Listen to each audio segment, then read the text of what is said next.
ओम शांति। सुनते हैं आज 2 अक्टूबर मुरली का मंथन। आज की मुरली में बाबा ने गीत में हम सब ने सुना, नैनहीन को राह दिखाओ, पग पग ठोकर खाऊं मैं। बाबा ने कहा बच्चे भक्ति मार्ग में तुम ठोकरें ही खाते रहे हो। कितनी ठोकरें खाई, जगह जगह जगह जगह जगह जगह।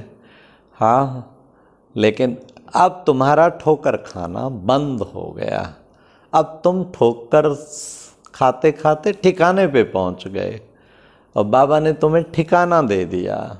और ठिकाना मिलने से जिनकी बुद्धि हर वक्त ठिकाने पे लगी रहती वो ठाकुर बन जाते। अरे वाह, क्या सुंदर मेल है। ठोकरें खाते खाते खाते हमें ठिकाना मिला, लेकिन ठिकाना मिलने के बाद भी कई बच्चों की बुद्धि ठोकर खाने की 63 जन्म की आदत है ना, धक्के खाते रहेंगे। कभी किसी देहधारी को याद करेंगे, कभी वस्तुओं के चक्कर में जाएंगे, कभी कोई और अट्रैक्शन में। ठोकर खाने की आदत ही है।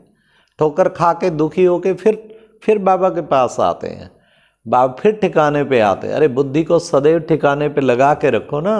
ठिकाना मिल गया परम धाम में, ज्योति बिंदु शिव बाबा के नीचे, उसकी किरणों के नीचे।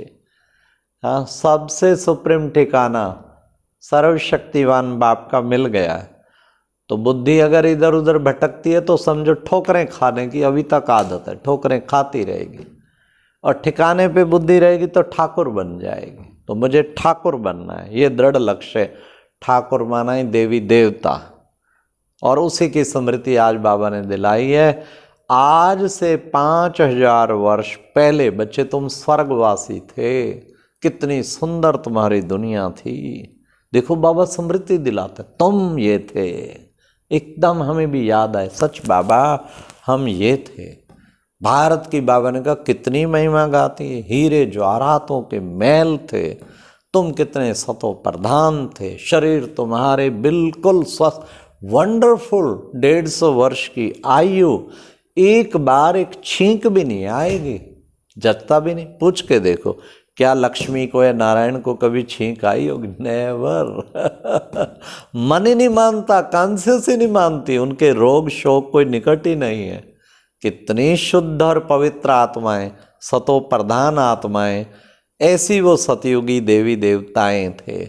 फिर बाबा ने कहा बच्चे आत्म अभिमानी बनकर एक बाप को याद करो तो तुम तमो प्रधान से सतो प्रधान बन जाएंगे। उस देवी देवताओं की दुनिया में जाना चाहते हो ना, उसका तरीका बता दिया कि आत्म अभिमानी बन के बाप को याद करो। आत्मा बिल्कुल सतो प्रधान देवी देवता के समान बनती जाएगी, बनती जाएगी, बनती जाएगी।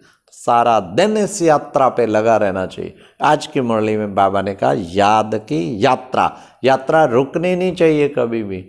फिर बाबा ने कहा देखो बच्चे, लौकिक, अलौकिक और पारलौकिक। बाबा 2 बाप कहते थे, आज 3 बाप का परिचय दिया। अबे पारलौकिक को खूब याद करो, फॉलो तो अलौकिक को करना है। कर्म तो उसने किए पिताश्री ब्रह्मा के कदम पे कदम, कदम पे कदम। फॉलो करना है अलौकिक बाप को और याद करना है पारलौकिक बाप को। ठीक है, तो जितना प्यार से पारलौकिक बाप को याद करेंगे उतना ही शक्ति आपको मिलेगी। इस तरीके से समझो, हमें जितना उसको याद, पल पल हमें उसको याद करना है। फिर बाबा ने कितना सुंदर कहा है, राजधानी बन रही है, प्रजा तो सहज बन जाती।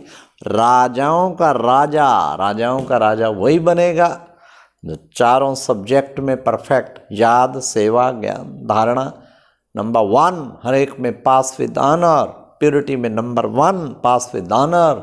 वही राजाओं का राजा बनेगा। इन कर्मेंद्रियों का राज प्राप्त नहीं किया तो आगे भी राज नहीं मिलने वाला। सर्व कर्मेंद्रिय जीत जो बनेगा वही राजाओं का राजा बनेगा। बाबा ने कहा ये गॉड फादरली यूनिवर्सिटी। देखो बच्चे, आत्मा पढ़ती है तो इस यूनिवर्सिटी में मुझे नंबर 1 स्टूडेंट बनना है।